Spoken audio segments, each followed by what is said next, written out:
El tejido de la toga de graduación era áspero contra mi piel, una mezcla barata de poliéster que parecía atrapar no solo el calor opresivo del auditorio de la universidad, sino también todo el peso aplastante de los últimos 4 años de mi vida.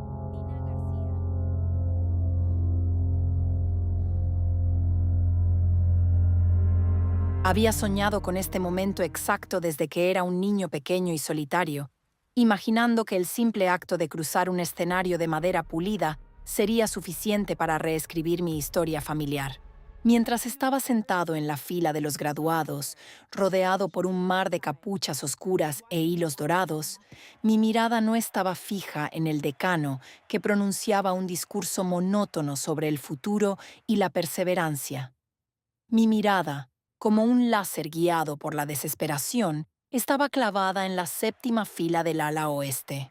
Asientos 42 y 43 estaban vacíos. Eran dos agujeros negros en una constelación de padres orgullosos, madres llorando de alegría con ramos de flores aplastados contra sus pechos y abuelos levantando teléfonos con manos temblorosas para grabar cada segundo. Yo había calculado el ángulo perfecto desde mi asiento hasta esa fila. Había pagado los boletos de entrada meses atrás, asegurándome de que tuvieran la mejor vista posible. Les había enviado por correo electrónico los mapas del estacionamiento, los horarios codificados por colores, las instrucciones detalladas para evitar el tráfico del centro de la ciudad. Había hecho todo menos ir a su casa y arrastrarlos físicamente hasta esas butacas plegables forradas de terciopelo rojo. Y, sin embargo, la tela roja de los asientos 42 y 43 me devolvía la mirada, inmaculada, intacta, gritando una verdad que mi mente había intentado silenciar durante 22 años. Cada vez que llamaban un nombre, estallaba una tormenta de gritos de celebración. Familias enteras se ponían de pie, haciendo sonar cornetas, agitando carteles de cartulina con letras de colores fosforescentes. Yo sentía cada uno de esos gritos como una aguja física clavándose en la base de mi cráneo. No era envidia, era una forma profunda y venenosa de luto. Estaba de luto por unos padres que estaban perfectamente vivos, pero que habían elegido, una vez más, estar muertos para mí. El eco de los aplausos resonaba en las paredes altas del auditorio, creando un zumbido ensordecedor que contrastaba con el silencio sepulcral que habitaba dentro de mi pecho. Mi respiración se volvió superficial, atrapada en la garganta seca. Cuando por fin dijeron mi nombre, el sonido pareció flotar en el aire pesado, desprovisto de cualquier eco de regreso. Me levanté. Sentí el roce de la tela sintética contra mis piernas temblorosas. Caminé por la alfombra granate hacia las escaleras del escenario. Mi rostro estaba compuesto en una máscara de neutralidad absoluta, una técnica de supervivencia que había perfeccionado desde la infancia, bajo el techo de mi casa. Tomé el diploma de las manos del decano. Su sonrisa era practicada y vacía. Murmuró una felicitación genérica que no escuché. Posé para la cámara oficial durante exactamente 3 segundos, sintiendo el destello del flash como una explosión cegadora, y luego bajé por el otro lado. Nadie gritó, nadie levantó un cartel. En la séptima fila, los asientos 42 y 43 seguían acumulando polvo invisible. El descenso de vuelta a la realidad fue rápido y brutal. Una vez que la ceremonia concluyó, la marea humana se desbordó hacia el patio principal del campus. El aire acondicionado del auditorio fue reemplazado por la humedad sofocante de la tarde de verano. Intenté navegar a través de los abrazos familiares ajenos, esquivando a padres que besaban las frentes de sus hijos, a hermanos menores que saltaban alrededor. Cada interacción feliz que pasaba por mi visión periférica era un recordatorio físico de mi propia invisibilidad. Me abrí paso hasta un rincón oscuro detrás del antiguo edificio de ciencias, un callejón de ladrillos donde solo se escuchaba el zumbido constante de los generadores de electricidad. Allí, lejos del carnaval de afecto, saqué mi teléfono celular del bolsillo interior de mis pantalones formales. La pantalla estaba limpia, sin notificaciones, reflejando mi rostro pálido y tenso. Mis dedos se movieron casi por instinto, buscando el contacto que decía mamá. El tono de llamada comenzó a sonar. Un tono, dos tonos, tres tonos. Con cada segundo de espera, una parte patética e infantil de mi cerebro construía excusas desesperadas. Seguramente se les descompuso el auto en la carretera. Seguramente hubo una emergencia médica menor y no querían preocuparme. Seguramente estaban corriendo por el campus, perdidos, buscando desesperadamente mi rostro entre la multitud para abrazarme y decirme que estaban orgullosos. Al cuarto tono, la línea se abrió con un chasquido. De fondo no se escuchaba el caos de una carretera o la sala de espera de un hospital. Se escuchaba el tintineo ligero de copas de cristal y música pop reproduciéndose a bajo volumen desde un altavoz inteligente. Bueno, contestó la voz de mi madre. No era una voz apresurada ni arrepentida. Era su tono habitual, ese tono lánguido, levemente irritado que siempre usaba cuando mi simple existencia interrumpía su tranquilidad. Mamá, dije, mi propia voz sonando quebrada y patéticamente pequeña. La ceremonia acaba de terminar. Las sillas estaban vacías. ¿Pasó algo? Hubo una pausa en la línea. Pude escuchar el sonido líquido de algo siendo vertido en un vaso. Ah, eso, suspiró ella, como si estuviera recordando una tarea doméstica menor que había olvidado hacer, como comprar servilletas o sacar la basura. Sí, mira, tu padre y yo estuvimos hablando esta mañana. Realmente no le vimos el sentido a conducir casi una hora para sentarnos en un lugar lleno de gente a ver cómo te dan un pedazo de papel. Me quedé inmóvil. El calor del callejón pareció evaporarse, reemplazado por un frío quirúrgico que comenzó a congelarme desde la punta de los dedos hacia el corazón. Era mi graduación de la universidad. Logré articular. Las palabras raspando mi garganta como vidrio molido. Soy el primero en toda la historia de nuestra familia en obtener un título universitario. Me gradué con honores. Por favor, no seas dramático, respondió ella, su tono afilándose con esa impaciencia condescendiente que conocía tan bien. Sabes perfectamente lo que pienso de esa carrera tuya de programación o sistemas o lo que sea. Es inútil. Pasar 4 años encerrado en un cuarto mirando una pantalla no es un logro real en el mundo práctico. Además, hoy era el torneo de tenis de tu hermano. Él nos necesitaba aquí. Mi hermano. El hijo dorado. El que había abandonado 3 carreras distintas y vivía en la habitación de invitados de mis padres a los 25 años, subsidiado enteramente por ellos. El que jugaba en torneos de tenis de clubes recreativos locales. Un torneo de afines, sin consecuencias, había superado a la culminación de 4 años de mi sangre, sudor y deuda estudiantil masiva. Un silencio pesado cayó entre nosotros. No era un silencio de reflexión, era el espacio donde yo solía rogar, donde solía intentar persuadirla de mi valor, donde solía disculparme por no ser suficiente. Pero hoy, algo dentro de mi maquinaria interna se rompió. Un engranaje fundamental simplemente dejó de girar. No dije nada.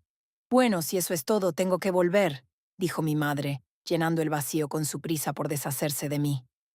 Felicidades o lo que sea. Pásala bien.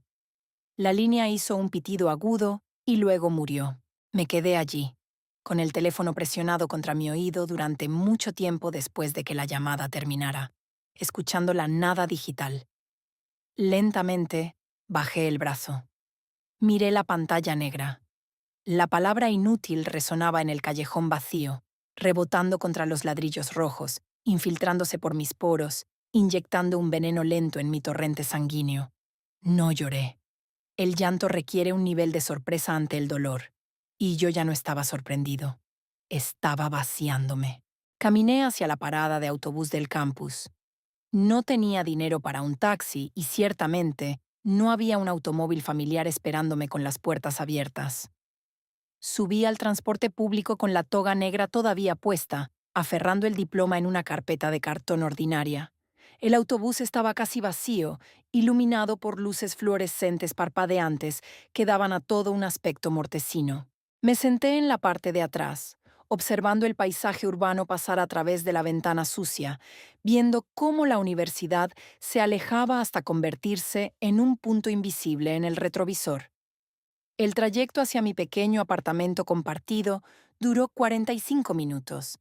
Durante ese tiempo, la anestesia inicial comenzó a desvanecerse, dando paso a una necesidad masoquista de entender la magnitud del desprecio.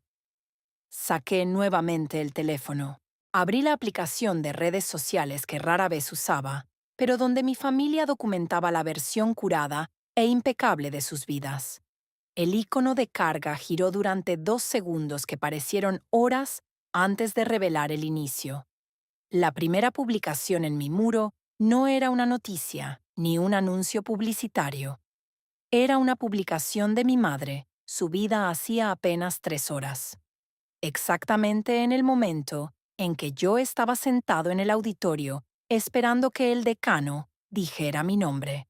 La fotografía mostraba el patio trasero de la casa de mis padres, bañado por el sol brillante del mediodía. En el centro de la imagen estaba mi hermano, con su ropa blanca de tenis inmaculada, sosteniendo un trofeo de plástico barato que indicaba el segundo lugar en la Liga de Consolación de Verano. A su lado, mis padres sonreían con una felicidad radiante, genuina, desbordante. Mi padre tenía el brazo alrededor de los hombros de mi hermano, su pecho inflado de orgullo. Mi madre sostenía un pastel decorado con raquetas de tenis hechas de glaseado.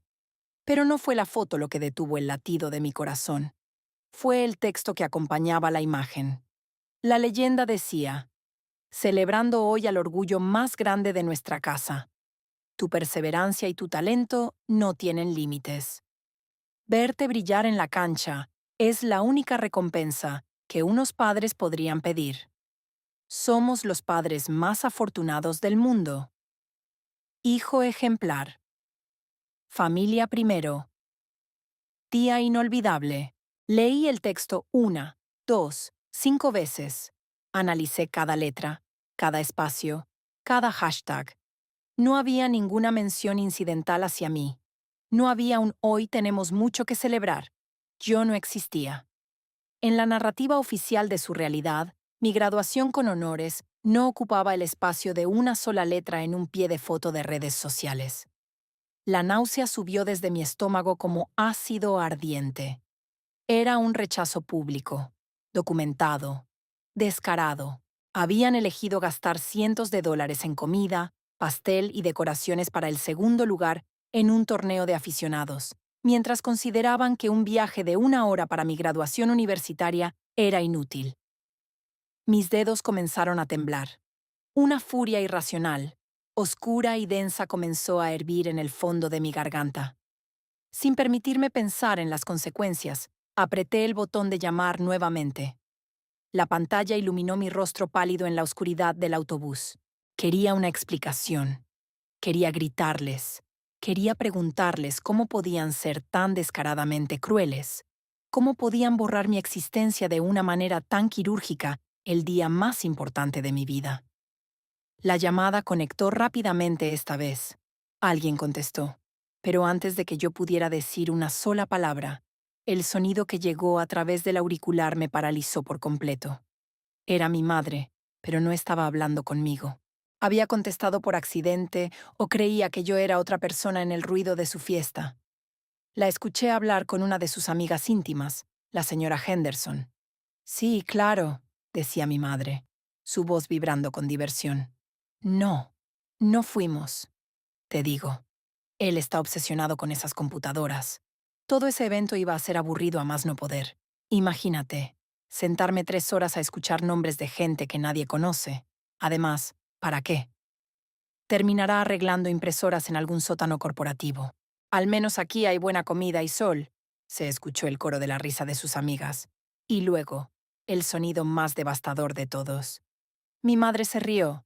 No fue una risa disimulada, fue una carcajada abierta, libre, sin una sola onza de culpa. Se estaba riendo de mi esfuerzo, de mis madrugadas, de mis ataques de pánico antes de los exámenes finales, de mis trabajos a medio tiempo para pagar la matrícula, del hambre que pasé para poder comprar libros de texto.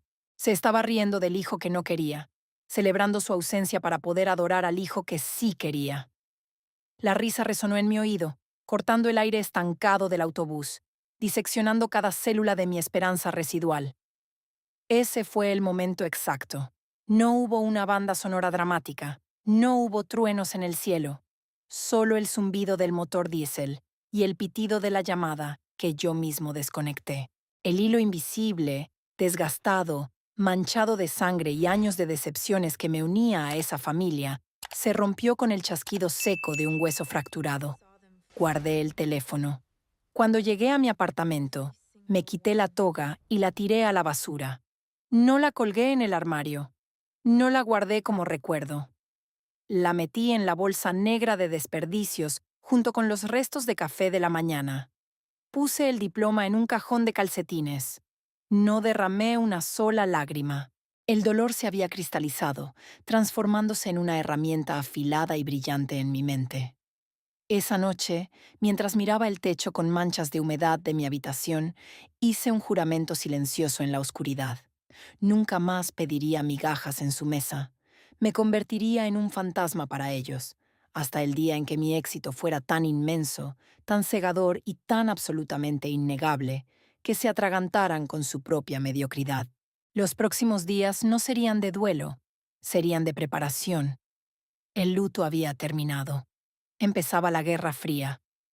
El primer día después de la muerte simbólica de mi familia comenzó con una luz grisácea y pálida filtrándose a través de las láminas de plástico torcidas de las persianas de mi habitación. No me desperté con el sobresalto habitual de la ansiedad matutina, esa punzada eléctrica en el pecho que me había acompañado durante toda mi vida adulta, dictada por la necesidad constante de anticipar el estado de ánimo de mis padres o las demandas caprichosas de mi hermano. Esta vez me desperté en un silencio absoluto, denso y pesado, como si estuviera sumergido en el fondo de un océano donde la luz del sol apenas podía penetrar. Abrí los ojos y miré el techo. Las manchas de humedad, que antes parecían tomar formas monstruosas, ahora eran simplemente eso, hongos y agua estancada en un edificio en decadencia.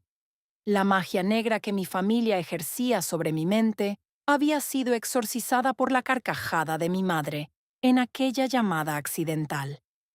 Me quedé en la cama durante horas, experimentando lo que solo puedo describir como la autopsia en vida de un vínculo biológico. Sentía el peso de mis propias extremidades hundirse en el colchón hundido. Quería analizar cada fragmento de dolor, diseccionarlo hasta que dejara de ser una herida sangrante y se convirtiera en una cicatriz dura, insensible y útil. El teléfono móvil descansaba sobre la mesa de noche, una pequeña losa rectangular de vidrio negro y aluminio que se había convertido en el altar de mi mendicidad emocional. Durante años, ese aparato había sido mi cordón umbilical tóxico.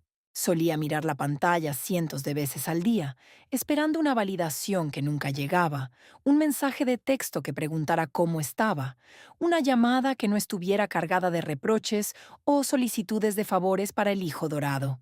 Lentamente, extendí la mano y lo tomé.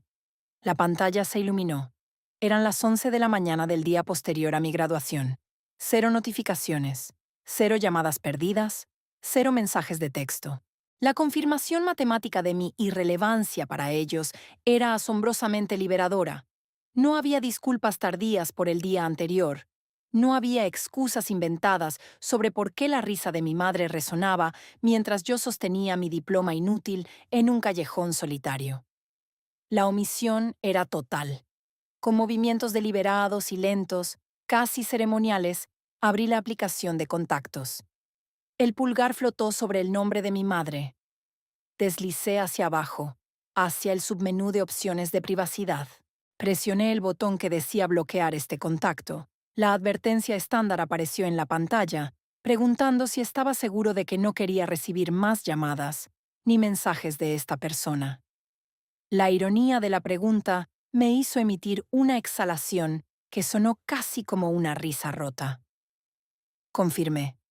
Hice exactamente lo mismo con el número de mi padre. Y luego, con un placer oscuro y naciente, deslicé el dedo hasta el contacto de mi hermano, el niño prodigio, el campeón de la mediocridad subsidiada. Bloqueado. Borré la aplicación de redes sociales. No cerré la sesión. Eliminé el código fuente de mi dispositivo. Estaba amputando la parte de mi cerebro que requería su existencia para definirme. Ese primer día fue el desierto. No comí, no me duché. Me senté en el suelo de linóleo barato de la pequeña sala de estar, apoyando la espalda contra la pared fría, observando cómo la luz del sol se desplazaba lentamente por el suelo a medida que avanzaban las horas. Estaba purgando la toxina. Dejé que cada recuerdo doloroso emergiera a la superficie. Las navidades donde mis regalos eran suministros de oficina, mientras mi hermano recibía consolas de videojuegos. Las cenas donde mis altas calificaciones eran recibidas con un encogimiento de hombros, mientras un gol en un partido amistoso de mi hermano ameritaba un brindis.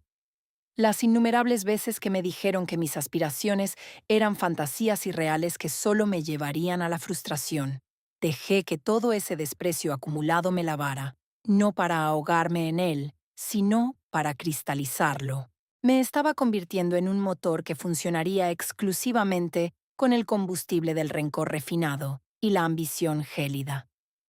El segundo día, el luto terminó y la máquina despertó. La anestesia emocional que había inducido el shock inicial fue reemplazada por una claridad mental aterradora, afilada como un bisturí de obsidiana. Me levanté a las 5 de la mañana. El apartamento estaba helado, pero no sentí el frío. Fui al baño, encendí la luz fluorescente parpadeante y me miré en el espejo manchado de pasta dental. El rostro que me devolvía la mirada había cambiado. Los ojos ya no tenían esa súplica canina, esa necesidad patética de ser amado por personas incapaces de amar a nadie más que a sí mismos y a su propia imagen proyectada en su hijo favorito. Había una dureza nueva en la línea de la mandíbula, una opacidad en las pupilas. Abrí la llave del agua fría y me lavé la cara hasta que la piel se enrojeció y dolió.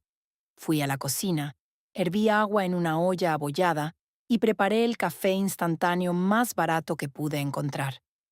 El sabor amargo y metálico inundó mi paladar, un recordatorio físico de la vigilia absoluta en la que ahora vivía. Encendí mi computadora portátil. La carcasa estaba cubierta de pegatinas desgastadas. El ventilador zumbaba ruidosamente, quejándose del esfuerzo, pero en su interior albergaba el intelecto que mi madre había calificado como inútil. Había estado trabajando en un proyecto paralelo durante mis últimos 2 años de universidad, un algoritmo predictivo de optimización de rutas de datos masivos. Era un código complejo, denso, hermoso en su simetría matemática. Mientras mis compañeros de clase salían a fiestas y mi familia celebraba la existencia de mi hermano, yo había pasado miles de horas en la oscuridad de mi habitación, tecleando líneas de código, construyendo arquitecturas virtuales invisibles para el ojo inexperto pero inmensamente valiosas para la infraestructura del mundo moderno. Había enviado ese proyecto, junto con mi currículum meticulosamente redactado, a varias empresas semanas antes de la graduación. La mayoría de las respuestas habían sido negativas automáticas o silencios prolongados, pero había una empresa, una corporación titánica, un gigante tecnológico multinacional, que operaba en la estratosfera del mercado global. Una de esas entidades cuyos ingresos anuales superaban el Producto Interno Bruto de varios países pequeños. Me habían contactado 3 semanas atrás para una evaluación técnica preliminar. Había pasado las primeras 4 rondas de entrevistas algorítmicas y resolución de problemas en tiempo real con una perfección obsesiva. La ronda final, la entrevista con los directores de ingeniería de la sede central, estaba programada para el 4.º día después de mi graduación, exactamente 48 horas en el futuro. Durante ese segundo día, no me moví de la silla frente al escritorio. Mis dedos volaban sobre el teclado con una velocidad maníaca, revisando cada línea de mi algoritmo, buscando ineficiencias microscópicas, optimizando procesos de memoria, preparándome para cualquier escenario de interrogatorio técnico que pudieran lanzarme. El código era mi refugio perfecto. En la programación, no hay ambigüedades emocionales. No hay favoritismos. Una función ejecuta su propósito o falla. Una variable tiene un valor asignado o es nula. El universo binario era un bálsamo para mi psique destrozada. Era justo. Era implacable, pero lógico. Si escribías la sintaxis correcta, la máquina obedecía. No te juzgaba por tu falta de carisma, ni te comparaba con el rendimiento deportivo de tu hermano. Pasé 14 horas seguidas inmerso en la terminal negra y los textos de colores neón, alimentándome únicamente de galletas saladas y tazas interminables de café negro. Estaba forjando mi armadura. Estaba afilando el arma con la que cortaría mi nombre en la realidad que mi familia me había negado. Cuando finalmente cerré la pantalla a las 3 de la madrugada, mis ojos ardían, pero mi mente estaba sumida en una calma letal y absoluta. El tercer día fue el día de la transformación física y la simulación táctica. Ya no era el estudiante universitario marginado, ya no era el hijo olvidado. Era un recurso humano de alto nivel, preparándose para la extracción. Me obligué a salir del apartamento por primera vez desde el trayecto en autobús tras la graduación. La luz del sol exterior me pareció artificial, estridente. Caminé hasta una tienda de ropa de segunda mano en el distrito comercial del centro. Tenía exactamente $80 en mi cuenta bancaria, el saldo restante después de pagar mi parte del alquiler de ese mes. Gasté $75 en un traje azul marino, sorprendentemente bien conservado, una camisa blanca de algodón rígido y una corbata de seda sin patrones. El traje me quedaba ligeramente grande en los hombros, resultado de mi dieta de estudiante empobrecido, pero irradiaba una formalidad severa que yo necesitaba desesperadamente proyectar. Al regresar al apartamento, pasé horas planchando la camisa con una precisión militar, asegurándome de que cada pliegue fuera nítido, cortante. Pulí mis únicos zapatos de vestir hasta que reflejaron la luz parpadeante del pasillo. Luego, transformé la pequeña esquina de mi habitación en un set de televisión. Limpié meticulosamente la pared detrás de mi escritorio, quitando cualquier póster, cualquier rastro de personalidad. Quería que el fondo fuera un lienzo en blanco, forzando a los entrevistadores a enfocarse exclusivamente en mi rostro y en las palabras que salían de mi boca. Ajusté la iluminación usando una lámpara de escritorio y una sábana blanca para difuminar la luz, eliminando las sombras duras bajo mis ojos. Hice pruebas de cámara, ajustando el ángulo de la lente de la computadora portátil para que estuviera exactamente a la altura de mis ojos, ni mirando hacia arriba en sumisión, ni hacia abajo en arrogancia falsa. Una simetría perfecta de contacto visual digital. Me senté frente a la cámara apagada y ensayé mis respuestas. No practiqué las respuestas técnicas, esas ya estaban grabadas en mis vías neuronales. Practiqué mi tono de voz. Quería erradicar cualquier rastro de duda, cualquier vacilación, cualquier modulación que sugiriera debilidad o necesidad. Mi voz debía sonar como el motor de un coche de lujo, profunda, constante, poderosa y absolutamente bajo control. Respondí a preguntas imaginarias sobre mi falta de experiencia laboral formal en el sector con la arrogancia gélida de alguien que sabe que su intelecto bruto compensa cualquier carencia de historial burocrático. Ensayé cómo describir mi algoritmo predictivo, no como un proyecto escolar, sino como una solución comercial multimillonaria esperando ser implementada. A medida que la noche del tercer día caía sobre la ciudad, oscureciendo mi pequeña ventana, sentí una extraña vibración en el aire, una tensión atmosférica que precedía a las grandes tormentas. El abismo que me separaba de la familia que me había descartado se estaba ensanchando con cada segundo que pasaba. Ellos seguían en su suburbio acomodado, probablemente cenando juntos, tal vez planeando el próximo partido de tenis de mi hermano, completamente ignorantes de que en una habitación húmeda al otro lado de la ciudad, el hijo, al que habían considerado una causa perdida, estaba a punto de detonar un dispositivo nuclear en la trayectoria de su linaje. Me fui a dormir temprano esa noche. El traje colgaba de la puerta del armario como una segunda piel esperando ser habitada. Mi teléfono seguía bloqueado, silencioso, muerto para el mundo de mi sangre. No soñé con aplausos, ni con togas de graduación, ni con sillas vacías. Soñé con números. Soñé con servidores zumbando en salas refrigeradas bajo tierra. Soñé con el poder absoluto y gélido del éxito innegable. Cuando abrí los ojos a la mañana siguiente, el cuarto día, el día del impacto, el aire de la habitación ya no olía a humedad y desesperación. Olía a ozono, olía a victoria inminente.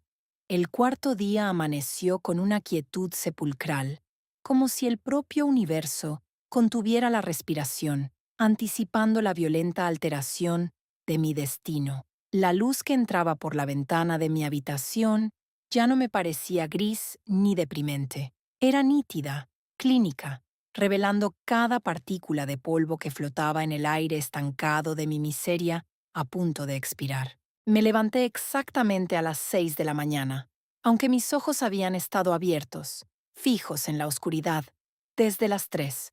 Mi cuerpo operaba bajo una extraña alquimia de adrenalina fría y privación del sueño, una combinación que había afilado mis sentidos hasta un punto casi doloroso. Podía escuchar el zumbido eléctrico del refrigerador en la cocina con una claridad insoportable. Podía sentir la textura microscópica de las sábanas baratas contra mi piel. Me deslicé fuera de la cama y comencé el ritual de vestirme. El traje azul marino de segunda mano, que había preparado con tanta meticulosidad el día anterior, esperaba colgado en la puerta del armario. Me lo puse lentamente, ajustando cada botón con la precisión de un artificiero armando un dispositivo explosivo. La camisa blanca crujía ligeramente contra mi pecho. Al anudar la corbata de seda frente al espejo manchado del baño, no vi a un estudiante recién graduado y desempleado. Vi a un arquitecto de sistemas, un ejecutor, una entidad despojada de vulnerabilidades emocionales. El rostro en el cristal era una máscara de póker inescrutable, los ojos oscuros y vacíos de cualquier necesidad de aprobación. Mi madre me había llamado inútil. Había dicho que mi vida frente a una pantalla no era un logro en el mundo práctico. Hoy, esa pantalla sería el portal a través del cual reescribiría las leyes de mi propia gravedad. Regresé a la habitación y me senté frente al escritorio. Eran las 7:30. La entrevista estaba programada para las 9 en punto. Pasé la siguiente hora y media en un estado de meditación algorítmica. No repasé notas ni leí manuales. Cerré los ojos y visualicé la arquitectura completa de mi código, navegando mentalmente a través de las cascadas de datos, los bucles de iteración y los árboles de decisión lógica. Veía la información fluir como ríos de luz en una vasta ciudad nocturna, identificando los cuellos de botella y las rutas de optimización que había diseñado. A las 8:50 abrí la computadora portátil. El ventilador comenzó su quejido habitual, un sonido patético que pronto silenciaría para siempre. Hice clic en el enlace de la videollamada cifrada que me habían enviado desde el cuartel general de la corporación. La pantalla mostró mi propia imagen en la sala de espera virtual. Un joven impecablemente vestido, enmarcado contra una pared blanca inmaculada, bajo una iluminación fría e impersonal. La encarnación del profesionalismo aséptico. Los minutos pasaron con la lentitud de la melaza. A las 9 en punto, exactamente al segundo, la pantalla parpadeó. La interfaz de la sala de espera desapareció, reemplazada por una cuadrícula que mostraba 3 rostros transmitidos desde una sala de conferencias con paredes de cristal, a miles de kilómetros de distancia.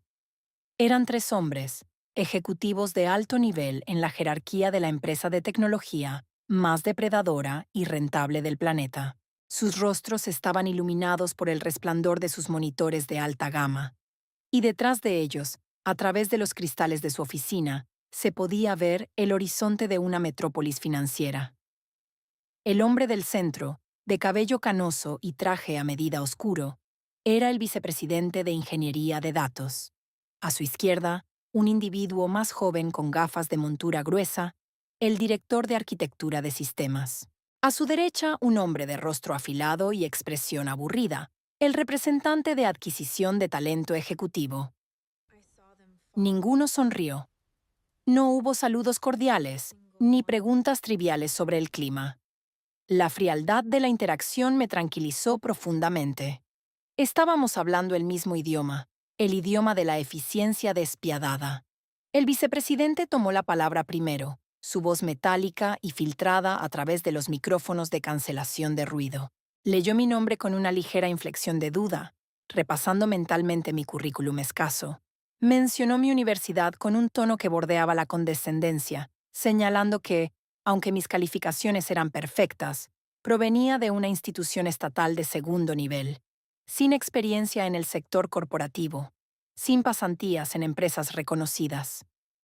La palabra inútil resonó como un eco fantasma en la parte posterior de mi cráneo, pronunciada por la voz de mi madre.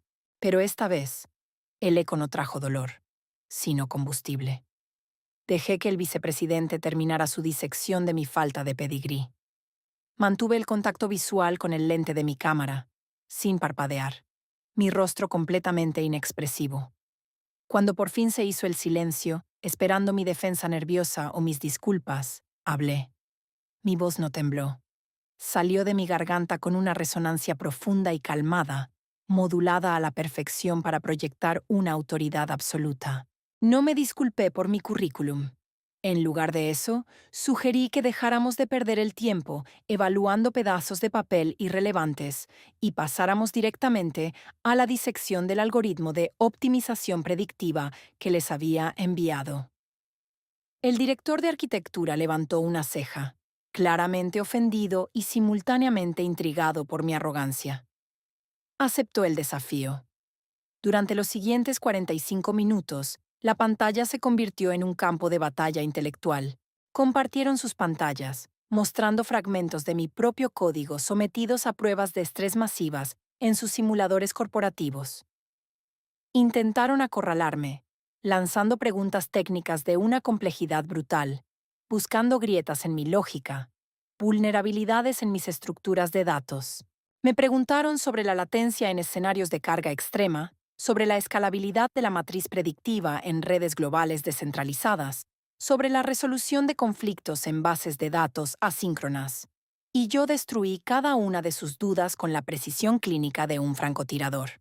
No solo respondí a sus preguntas, anticipé sus objeciones antes de que las formularan, reconstruyendo sus propios sistemas teóricos frente a sus ojos y demostrando cómo mi algoritmo reducía la latencia en un 42% respecto a la tecnología propietaria que ellos utilizaban actualmente.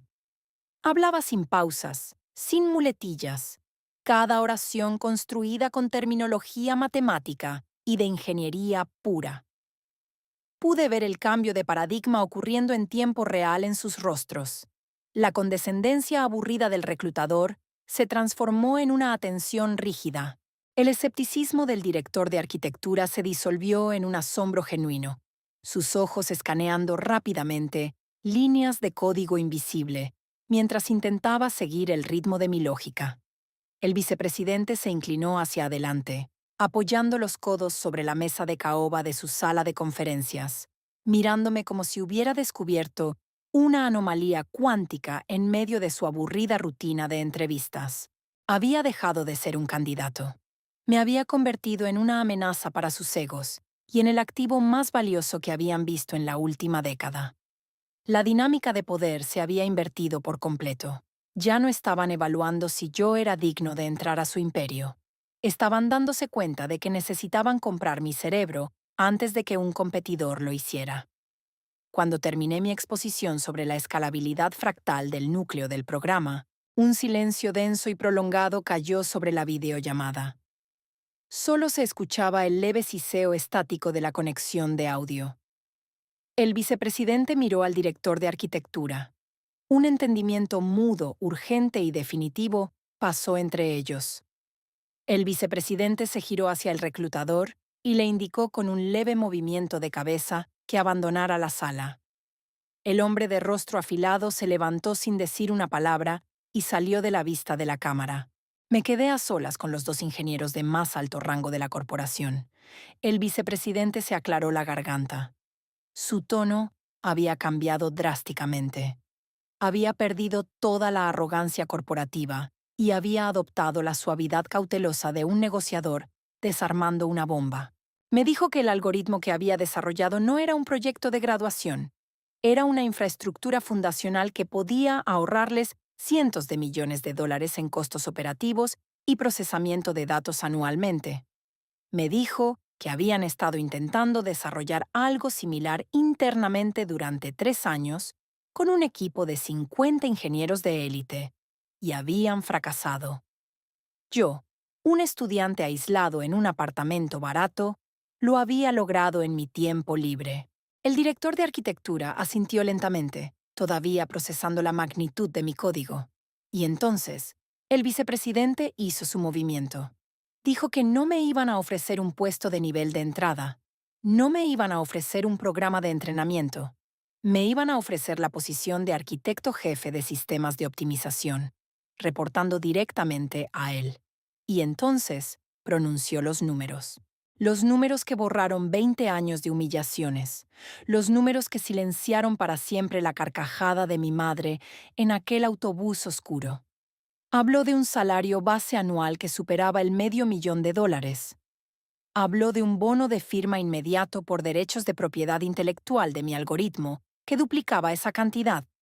Habló de opciones sobre acciones de clase A, beneficios ejecutivos, fondos de reubicación y un presupuesto ilimitado para construir mi propio equipo. Sumé los componentes del paquete de compensación en mi cabeza en una fracción de segundo. Era una cifra de 7 dígitos, más de $3 millones garantizados en mi primer año. Una riqueza generacional repentina, violenta e innegable, arrojada sobre la mesa de madera barata de mi apartamento mohoso. Mi rostro no traicionó la menor emoción.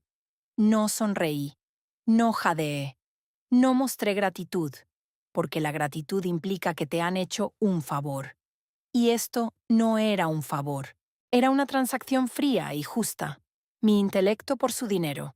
Mantuve el contacto visual y dije, con la voz más plana que pude conjurar, que los términos eran aceptables, pero que requería que el contrato fuera enviado a mi correo electrónico en los próximos 5 minutos para su revisión legal y firma digital, y que el bono de firma debía ser transferido a mi cuenta mediante transferencia bancaria de compensación el mismo día. El vicepresidente, claramente sorprendido por mi falta de reacción humana ante una suma que alteraría la vida de cualquiera, asintió rápidamente. Dijo que los documentos estaban siendo redactados por el departamento legal en ese instante. Terminamos la llamada con una formalidad rígida. La pantalla se volvió negra, devolviéndome mi propio reflejo. Me quedé completamente inmóvil frente al monitor apagado. El silencio de la habitación regresó, pero la calidad del aire había mutado de forma irrevocable. El zumbido del viejo refrigerador parecía un eco de otra vida. Mi respiración era lenta, medida. No hubo un estallido de euforia, ni saltos de alegría, ni gritos de triunfo. La sensación era mucho más profunda y oscura. Era la pesadez aplastante del poder absoluto descendiendo sobre mis hombros. 2 minutos después, sonó la notificación de mi correo electrónico. El asunto decía oferta formal de empleo y adquisición de IP, confidencial. Abrí el archivo PDF adjunto, 85 páginas de jerga legal incomprensible y cláusulas de confidencialidad estrictas. Navegué directamente a la página de anexos financieros. Ahí estaban, los ceros, imprimiendo una nueva realidad en el fósforo de mi pantalla. Mi nombre, impreso en negrita legal, asociado a una transferencia bancaria inmediata de $1.200.000 como bono de retención. Descargué el documento, lo subí a la plataforma de firma digital segura que habían enlazado. Dibujé mis iniciales con el ratón de la computadora, un garabato imperfecto y pixelado que sellaba mi ascensión a la élite financiera, y presioné el botón de enviar. El acto de firmar desató una reacción física que no había anticipado. Mis manos comenzaron a temblar violentamente. Una gota de sudor frío rodó por mi espalda. Me levanté de la silla de golpe, tirándola hacia atrás. Caminé de un lado a otro por el espacio reducido de la habitación, mis zapatos golpeando el linóleo. La realidad colapsando y reconstruyéndose a mi alrededor era vertiginosa. Había pasado de tener que calcular si podía comprar pan de molde esa semana a tener el capital suficiente para comprar el edificio entero donde vivía y demolerlo por pura diversión. Me acerqué a la ventana y miré a través de las persianas rotas. La ciudad allá afuera no había cambiado. La gente seguía caminando apurada por las aceras sucias, los autobuses seguían escupiendo humo negro, pero yo ya no pertenecía a esa dimensión. Estaba levitando por encima de ellos, intocable, invulnerable.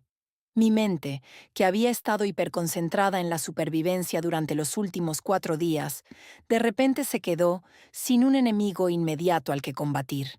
El algoritmo estaba vendido. El futuro estaba asegurado. La guerra por la subsistencia había terminado, y en ese vacío repentino de propósito, el fantasma de mi familia regresó, arrastrándose desde las profundidades oscuras donde lo había enterrado.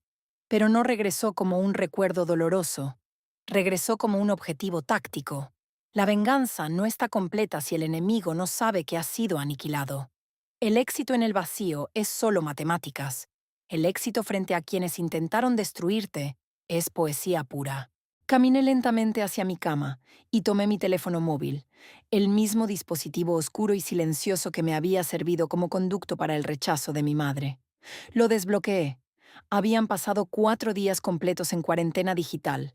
No había mensajes, por supuesto.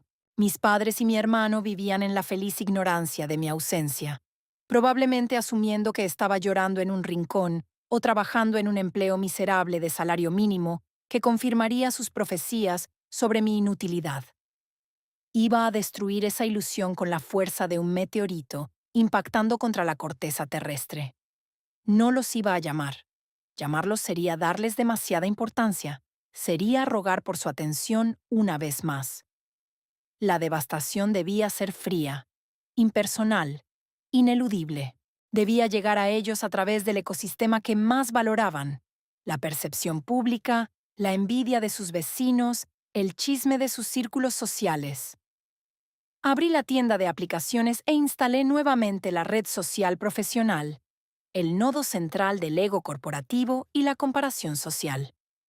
Una vez instalada, inicié sesión en mi cuenta, que había estado inactiva desde mi primer año de universidad. Mi perfil era una hoja en blanco lamentable, un estudiante genérico con una foto mal iluminada.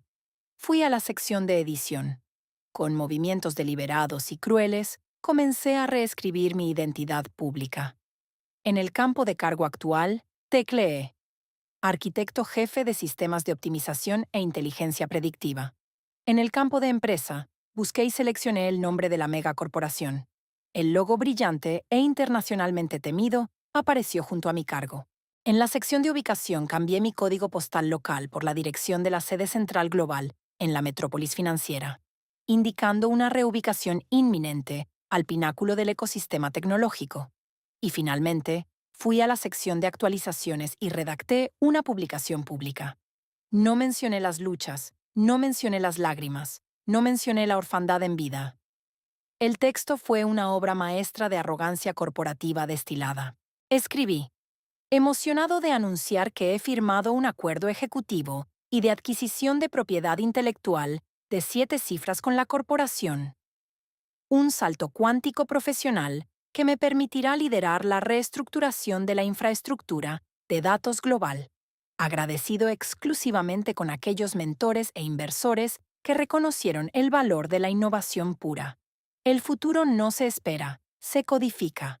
Revisé el texto. Era perfecto, gélido, intimidante y, sobre todo, contenía la palabra 7 cifras. Una palabra diseñada como una ojiva nuclear destinada directamente al núcleo de la vanidad y la codicia de mi familia. Sabía exactamente cómo se propagaría el virus. Mi madre era adicta a las apariencias.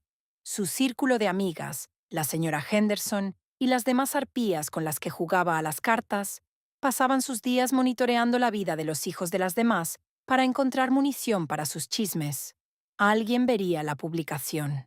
La red de contactos universitarios que todavía tenía agregados reaccionaría. El algoritmo de la plataforma, hambriento de actualizaciones de alto impacto de empresas de la lista Fortune 100, amplificaría la publicación y la pondría en la cima del feed de todos los que alguna vez me hubieran conocido. Era solo cuestión de horas, tal vez minutos, antes de que el rumor de mi riqueza astronómica y mi estatus de élite llegara a los oídos de mi madre, a través de la llamada telefónica escandalizada de alguna conocida. Presioné el botón de publicar. La pantalla se actualizó. La publicación apareció en letras oscuras, nítidas, definitivas. Bloqueé la pantalla del teléfono, lo dejé sobre la mesa de noche con la pantalla hacia arriba y me senté en el borde de la cama, cruzando los brazos. El apartamento estaba en silencio de nuevo. Afuera, el sol comenzaba a descender, tiñendo el cielo de un rojo cobrizo y violento. Yo estaba en el epicentro de una explosión silenciosa, esperando que la onda expansiva recorriera la ciudad, atravesara los suburbios de clase media alta, entrara por la puerta principal de la casa de mis padres y destrozara la falsa paz de su sobremesa. Había dejado la carnada, había encendido la mecha. Solo quedaba observar cómo se quemaba. El teléfono permaneció negro y mudo durante 10 minutos. Luego, 20. Una pequeña parte de mí, la vieja y herida, se preguntó si el plan habría fallado, si ni siquiera el dinero podría forzar su atención. Pero a los 47 minutos exactos, desde que presioné el botón de publicar, la pantalla rectangular que descansaba sobre la mesa estalló en luz. Una notificación vibró, haciendo un ruido seco contra la madera barata. Luego otra, luego 3 más, seguidas. La luz de la pantalla ya no se apagaba. Estaba encendida de forma permanente, iluminando las paredes oscuras de mi habitación con un resplandor fantasmal y constante. El preludio visual de la tormenta perfecta que yo había conjurado. El enjambre de parásitos acababa de oler la sangre y venían hambrientos. El teléfono vibraba sobre la madera de la mesa de noche con la insistencia de un insecto atrapado en un frasco de cristal. No era un zumbido aislado, era un temblor sísmico y continuo que amenazaba con empujar el aparato hasta el borde y dejarlo caer al suelo. Me quedé sentado en la cama, inmóvil como una gárgola de piedra, observando el espectáculo de luz estroboscópica que iluminaba la humedad de las paredes de mi habitación. La red social profesional, diseñada para la esterilidad del networking corporativo, se había transformado en un reactor nuclear descontrolado. Cada destello de la pantalla representaba a una persona que repentinamente recordaba mi existencia, impulsada no por el afecto, sino por la fuerza gravitacional del capital recién adquirido. Observé el dispositivo durante lo que pareció una eternidad, diseccionando la anatomía de la avaricia humana en tiempo real. La primera ola de notificaciones no provino de mi familia, sino de la periferia de mi vida. Compañeros de universidad que nunca me habían invitado a una sola reunión de estudio, de repente comentaban en mi publicación con una familiaridad asquerosa. Usaban palabras como hermano, genio. Siempre supimos que llegarías lejos. Profesores que me habían calificado con desdén ahora compartían mi actualización con textos adjuntos donde reclamaban falsamente haber sido mis mentores, intentando parasitar una fracción minúscula de mi triunfo para inflar sus propios egos académicos mediocres. El dinero tiene esa cualidad alquímica y repugnante. Transmuta la indiferencia en devoción absoluta en cuestión de milisegundos. Dejé que esa primera ola de hipocresía periférica se estrellara contra la pantalla, sumando cientos de me gusta y comentarios vacíos. Era ruido blanco. El verdadero objetivo, la presa que yo había estado acechando, aún no había caído en la trampa. Mis padres y mi hermano estaban bloqueados en mi teléfono para llamadas directas y mensajes de texto ordinarios, una medida de higiene mental que había tomado en la profundidad de mi luto. pero sabía que la onda expansiva de mi publicación digital no tardaría en derribar sus muros. Mi madre, como la araña social que era, pasaba sus tardes tejiendo redes de chismes en grupos de mensajería instantánea con otras mujeres de su estatus. Solo era cuestión de que una de ellas, tal vez la insoportable señora Henderson, cuyo hijo trabajaba como cajero de banco y se creía un tiburón financiero, viera mi publicación y corriera a clavarle el cuchillo de la envidia a mi madre, disfrazado de una felicitación envenenada. Podía visualizar la escena con una precisión clínica. Mi madre sentada en su sofá de cuero blanco, bebiendo una copa de vino barato que fingía ser de reserva. La pantalla de su teléfono iluminando su rostro cuando recibiera la captura de pantalla de mi nuevo cargo y el paquete de 7 cifras. Podía imaginar el color desapareciendo de sus mejillas, el vino agriándose en su paladar, la disonancia cognitiva fracturando su mente al intentar conciliar la imagen del hijo inútil que ella había descartado con el arquitecto de sistemas multimillonario que la pantalla le mostraba. Para confirmar mi teoría, para abrir las compuertas y permitir que el veneno fluyera hacia mí, tomé el teléfono.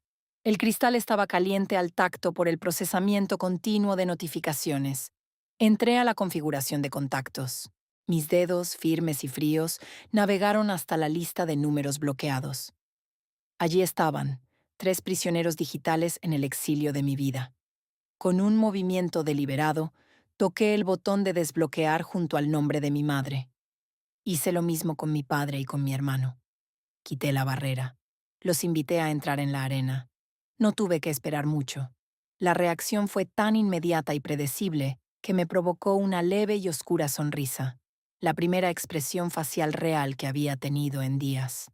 Apenas 10 segundos después de desbloquearlos, el primer mensaje de texto perforó el silencio. Era de mi madre. No esperó ni fingió dignidad. El sonido de la notificación entrante fue distinto, agudo, como el chillido de un animal acorralado. Abrí el mensaje. Las palabras flotaban en burbujas verdes sobre el fondo negro de la pantalla, un testimonio digital de su pánico absoluto. Decía mi amor: estamos en shock. La señora Henderson nos acaba de enseñar tu publicación en Internet. ¿Por qué no nos contaste nada de esto? Estamos tan orgullosos de ti. Tu padre está llorando de la emoción. Por favor, llámanos en cuanto veas esto. Te amamos. Leí el mensaje 5 veces, masticando cada sílaba, saboreando el terror oculto detrás de sus falsas palabras de afecto. Mi amor. Una frase que no había escuchado salir de sus labios, dirigida hacia mí en al menos una década. Estamos tan orgullosos.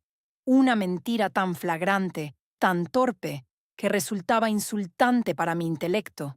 Hacía menos de 100 horas se había reído a carcajadas de mi graduación, llamándome un reparador de impresoras de sótano. Ahora, ante la visión de una fortuna repentina que eclipsaba todos los ahorros de su vida, su orgullo había germinado espontáneamente como un hongo en un cadáver. La mención de mi padre llorando era el toque maestro de su manipulación barata. Mi padre no lloraba por nada que no afectara su propio bienestar material o el rendimiento en la cancha de su hijo dorado. Si estaba llorando, era porque se había dado cuenta del error de cálculo catastrófico que habían cometido al aislarme, porque veía los millones de dólares evaporándose de su alcance, flotando en el aire sin que ellos tuvieran acceso a la bóveda. No respondí. La regla de oro del interrogatorio psicológico es que el silencio rompe los nervios del sujeto mucho más rápido que cualquier acusación. Dejé el mensaje en estado de leído, permitiendo que la notificación de confirmación de lectura apareciera en su propia pantalla. Quería que supiera que yo estaba allí, en la oscuridad, mirándola a través del abismo digital, leyendo sus mentiras y negándole el alivio de una respuesta. El pánico del otro lado de la ciudad debía estar escalando a niveles febriles, porque apenas 2 minutos después, el teléfono comenzó a vibrar con una llamada entrante. La pantalla mostraba la foto de contacto de mi madre, una imagen que ella misma había elegido, donde aparecía sonriendo en un restaurante caro. Miré la foto mientras el dispositivo vibraba sobre mis piernas. El sonido del tono de llamada llenaba la habitación, urgente, desesperado, casi humano en su ruego. Dejé que sonara. 1, 2, 3, 4, 5, 6 tonos. En el séptimo, la llamada se fue al buzón de voz. Inmediatamente después, el teléfono volvió a sonar. Era ella de nuevo. La implacable maquinaria de la avaricia no aceptaba un rechazo pasivo. Dejé que sonara hasta que se cortó por segunda vez. Entonces, la estrategia enemiga cambió de frente. Si la madre no podía penetrar mis defensas, enviarían a la infantería ligera. El teléfono emitió un sonido de notificación diferente. Un mensaje de texto de mi hermano. El campeón de los torneos de consolación de tenis, el parásito subsidiado que se había estado alimentando de la validación de mis padres mientras yo me moría de hambre por un mendrugo de atención. Abrí la conversación. Su mensaje era un estudio fascinante sobre la arrogancia disfrazada de camaradería. Hermano mayor, ¿qué locura es esta que estoy leyendo en Internet?, decía el texto. 7 cifras. Es en serio. Hombre, me hubieras avisado, estábamos celebrando mi trofeo, y tú con este secreto guardado, te pasaste. Papá y mamá están como locos, contesta el teléfono.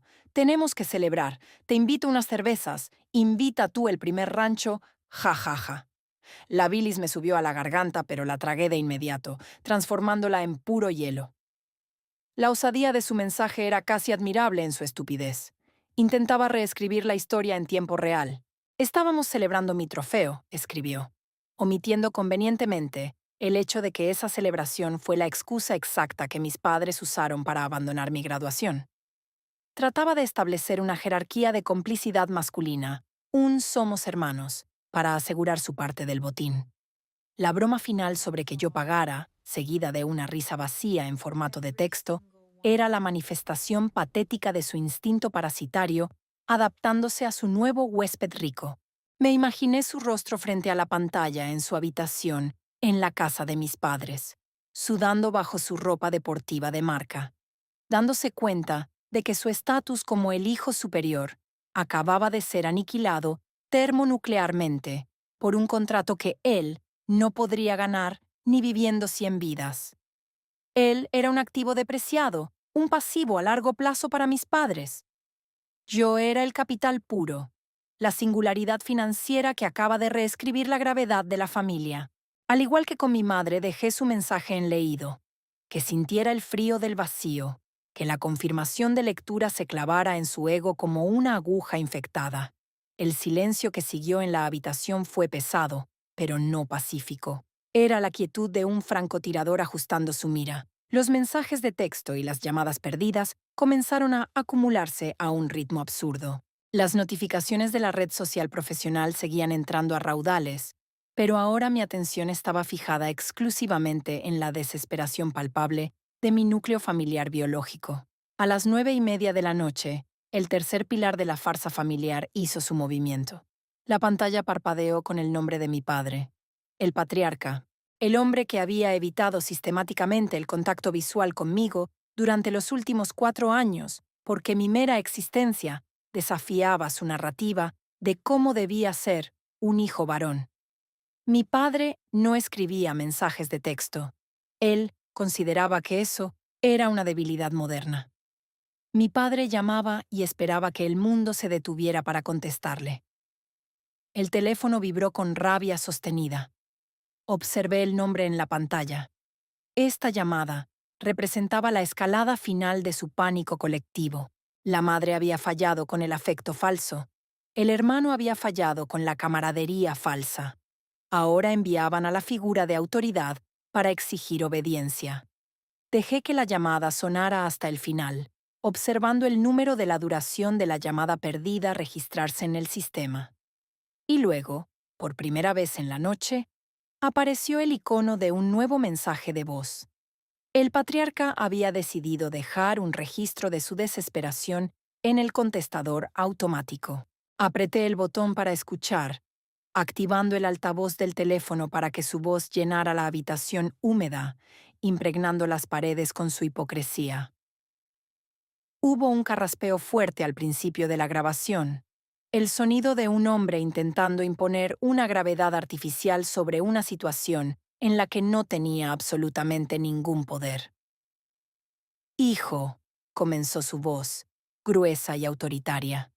Tu madre está al borde de un ataque de nervios aquí. Llevamos horas intentando comunicarnos contigo. Nos acabamos de enterar por la boca de extraños de este contrato tuyo en la corporación tecnológica. ¿Qué te pasa en la cabeza para no contarnos algo así a tu propia familia? Somos tus padres. Todo lo que tienes, esa mente tuya, esa educación que pagamos, todo viene de esta casa. Estamos organizando una cena en el club para este fin de semana. He invitado a algunos socios inversores míos que están muy interesados en conocerte ahora que estás en las ligas mayores. No me hagas quedar mal, contesta el maldito teléfono, y ven a casa mañana a primera hora. Tenemos que hablar de cómo vamos a estructurar este dinero tuyo. No sabes nada de finanzas a ese nivel. Necesitas mi ayuda. Un abrazo, te esperamos. Y la grabación se cortó con un clic áspero. La audacia de sus palabras me dejó momentáneamente sin aliento, pero luego una risa oscura, rasposa y sin alegría brotó de mi pecho. Era una obra maestra de manipulación narcisista. En un solo mensaje de voz de 60 segundos, había logrado culparme por el estado emocional de mi madre, exigir obediencia, robarse el crédito por mi intelecto, mentir descaradamente sobre pagar mi educación universitaria, que yo había financiado enteramente con becas y trabajos nocturnos de miseria, e intentar usarme como un trofeo de exhibición ante sus amigos ricos del club. Y el golpe de gracia, el verdadero núcleo de su intención, la urgencia por controlar el capital. Tenemos que hablar de cómo vamos a estructurar este dinero tuyo. La palabra clave era vamos. Quería las llaves del reino antes de que yo siquiera hubiera cruzado la puerta. Quería intervenir mi fortuna bajo la excusa de la inexperiencia, asumiendo que el mismo intelecto que había creado un algoritmo multimillonario era incapaz de leer un fondo indexado. Me levanté de la cama.